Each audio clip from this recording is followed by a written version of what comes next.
आज हम स्टार्ट करेंगे कार्डियोलॉजी का जो पैथो सेक्शन हमने स्टार्ट किया है उसका जो है वो हम कंटिन्यू करेंगे। Next question that is the question number 7 and let's begin. ठीक है, so we have a 64-year-old man. He comes to the hospital for routine visit के लिए आया। ठीक है, हिस्ट्री हमारे पास क्या है, हाइपरटेंशन है एंड ऑस्टियोआर्थराइटिस की हिस्ट्री है। और he smoke daily for about for like since 26 years age से ही smoke daily and drink 1 to 2 glasses of the alcohol per day। ठीक है, blood pressure now as 142/28 and pulse is 80 per minute। Chest examination is normal, लेकिन जो abdominal examination जो हमने की है उस पर हमें पल्सेटिंग सेंट्रल मास मिला है।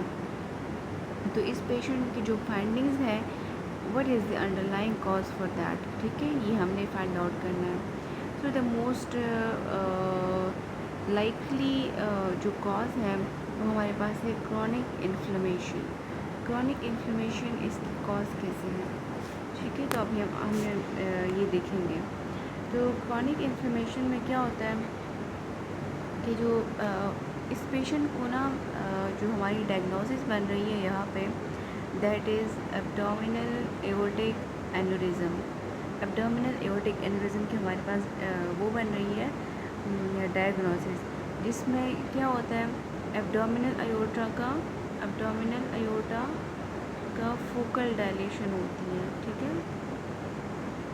एब्डोमिनल अयोर्टा की फोकल डायलेशन होती है और ये होती है बिलो द रीनल आर्टरीज। ठीक है, तो एब्डोमिनल एओर्टा के जो वो है एन्यूरिज्म है, उसके लिए रिस्क फैक्टर्स क्या है। Risk factors are age more than 60 years, he must be smoking, hypertension, male sex, male and family history। These are the risk factor। तो हमारा जो पेशेंट है, he is male, he is hypertensive, he is a smoker and his age is more than 60 years। so ये सारे risk factors उसमें हैं, जिसकी वजह से क्या होता है, जिसकी वजह से हमारे पास होता है ऑक्सीडेटिव स्ट्रेस हो जाता है, वैस्कुलर स्मूथ मसल्स एपोप्टोसिस हो जाती है, vascular smooth muscle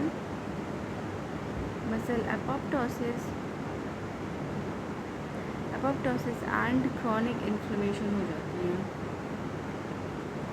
chronic inflammation हो जाती है अयोर्टा की। ठीक है, ये और जो हमारे पास इन्फ्लेमेटरी सेल्स होते हैं लाइक मैक्रोफेजेस, वो आके यहाँ क्या रिलीज़ करते हैं, मैट्रिक्स मेटालोप्रोटीनेजेस एंड इलास्टेजेस। तो एक तो हमारे पास जो वेसल वॉल है उसमें ऑक्सीडेटिव स्ट्रेस है, इन्फ्लेमेशन है, वैस्कुलर स्मूथ मसल की एपोप्टोसिस हो रही है, एक तो वो खुद वीक हो रहा है, दूसरा मैक्रोफेजेस आके उसमें मैट्रिक्स मेटालोप्रोटीनेजेस और इलास्टेजेस जो है वो रिलीज़ कर रहे हैं। उसकी वजह से क्या हो रहा है, उसकी वजह से हमारे पास जो एक्स्ट्रा सेलुलर मैट्रिक्स है लाइक जिसमें कोलाजिन आ रहा है, जिसमें इलास्टिन आ रहा है, उसको डिग्रेड कर रहा है। और जब वो उसको डिग्रेड करेगा ना, उसकी वजह से क्या होगा, ये एक्स्ट्रा सेलुलर मैट्रिक्स हमारे पास डिग्रेड हो गया, तो उसकी वजह से क्या होगा, उसकी वजह से हमारा जो एओर्टा है उसका जो वॉल है वो फर्दर उसकी वीकनिंग होगी, वीकनिंग जो है उस वॉल की होगी एंड एक्सपेंशन होगी। वीकनेस की वजह से जब उस पर प्रेशर पड़ेगा, ब्लड प्रेशर भी है ना, हाई ब्लड प्रेशर, तो जब उस पर हाई ब्लड प्रेशर पड़ेगा, इस वजह से उसकी जो अयोर्टिक वॉल है उसकी एक्सपेंशन हो जाएगी। और इसके अलावा उसमें क्या होता है, ischaemia of the tunica media भी इसमें अपना एक रोल प्ले कर रहा है। ठीक है, क्योंकि हमारे पास इंफ्रारेनल एब्डोमिनल एओर्टा है ना, तो इसका जो वेज़ा विज़ोरम है दैट इज़ टीनियस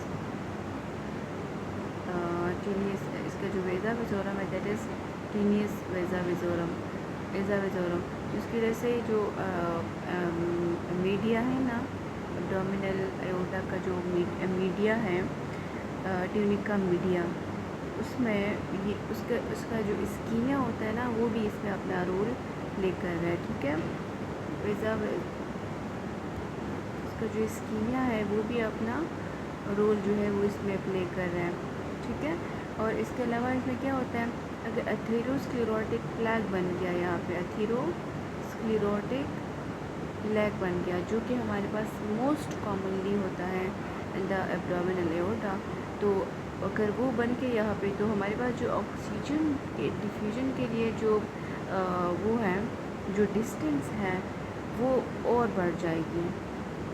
तो हमारे पास क्या होगा, ऑक्सीजन डिफ्यूजन, ऑक्सीजन जो है वो परफ्यूजन जो है उसकी ऑक्सीजन की सप्लाई जो है वो फर्दर कम हो जाएगी एंड द सिचुएशन वर्सन्स। ठीक है, तो why not the focal intimal tear. Focal intimal tear में क्या होता है कि इसमें ना एयोटिक वाल जो है वो टीयर कर जाता है, एयोटिक डायसेक्शन होती है। ठीक है, फोकल एंटिमल टीयर तब होता है जब हमारे पास एयोटिक डायसेक्शन होती है। एयोटिक डायसेक्शन में क्या होगा, पेशेंट कैसे प्रेजेंट करेगा, patient will present with a tearing chest pain, tearing chest pain that radiates to the back. ठीक है, तो वो बैक को रेडिएट करेगा।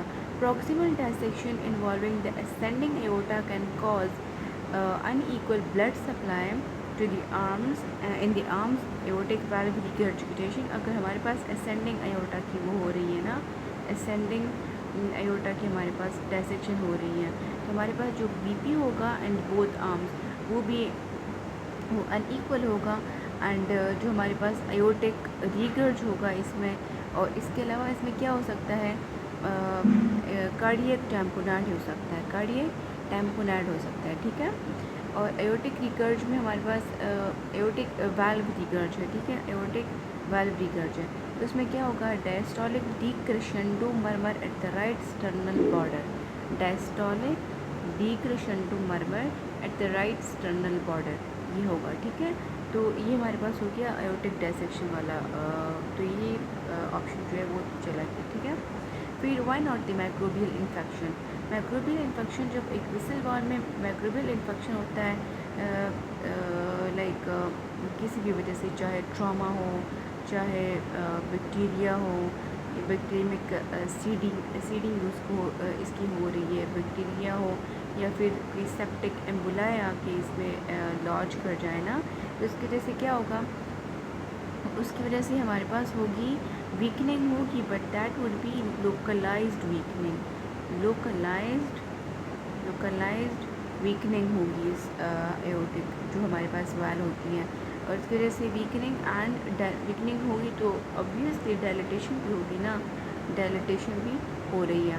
The resulting infected aneurysm can present as a, हमारे पास पेशेंट कैसे प्रेजेंट करेगा, दैट वुड बी, जब पल्सेटाइल मास होगा, but that would be painful to touch, painful होगा, एंड उसकी वजह से सिस्टमिक जो हमारे पास सिम्टम्स होंगे ना पेशेंट के, वो भी होंगे। ठीक है, तो हमारे पेशेंट में तो इस तरह से कोई भी नहीं है ना, तो this option is also incorrect, हमारे लिए ये वाला नहीं है। ठीक है, और इसके अलावा हमारे पास जो न्यू प्लास्टिक मालफॉर्मेशन होती हैं, तो उसमें क्या होता है, new plastic malformation of the vascular endothelial cells, like जो हमारे पास एंजियोसार्कोमा होता है। ठीक है, एंजियोसार्कोमा में क्या होता है, it is a rare aggressive vascular malignancy. इसके लिए जो रिस्क फैक्टर्स हैं ना, रिस्क फैक्टर्स वो हमारे पास है, या तो कोई रेडिएशन थेरेपी हुई है, रेडिएशन थेरेपी हुई है। ठीक है, या फिर हमारे पास कोई कैर्सिनोजन के लिए एक्सपोजर हुआ है, लाइक विनाइल क्लोराइड के लिए, विनाइल क्लोराइड को एक्सपोज हुआ है, लाइक जिसमें हेपेटिक लीजन्स बनते हैं ना, और जो रेडिएशन थेरेपी है उसमें हमारे पास क्यूटेनियस लीजन्स बनते हैं। तो इससे फिर हमने फाइंड आउट करना होता है pulsatile mass in the central abdomen is not a characteristic of plastic malformation, so this is incorrect. वेजा विजोरम जो है, वेजा विजोरम एंड आर्थराइटिस जिसको हम कहते हैं एंड आर्थराइटिस ऑब्लेट्रेंस, तो ये हमारे पास ज़्यादातर होता है इन द थोरेसिक अयोर्टा में। कब होता है? थोरेसिक अयोर्टा में। थोरेसिक अयोर्टा में होता है, इसका जो मैकेनिज्म होता है that is due to syphilis infection की वजह से होता है, ठीक है, जिसमें थोरेसिक अयोर्टा का एन्यूरिज्म हो जाता है and it is not typically effect abdominal aorta, ठीक है। So this is all about our question time. See you in the next one.